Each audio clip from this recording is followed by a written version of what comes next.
ડભોઈના છેવાડ બજારમાં જૂનું જાહેર શૌચાલય તોડી નાખ્યા બાદ હજી સુધી નવું શૌચાલય બનાવવામાં આવ્યું નથી, જેને લઈને બજારમાં આવતા લોકોને જાહેર શૌચાલયના અભાવને કારણે ભારે મુશ્કેલીનો સામનો કરવો પડી રહ્યો છે।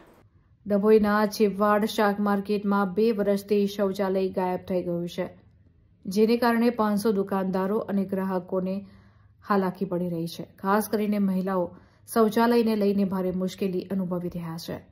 ડભોઈ નગરપાલિકાએ જૂનું શૌચાલય તોડી પાડ્યા બાદ હજી સુધી નવું શૌચાલય બનાવ્યું નથી, જેને લઈને સ્થાનિકોમાં ભારે રોષ જોવા મળી રહ્યો છે।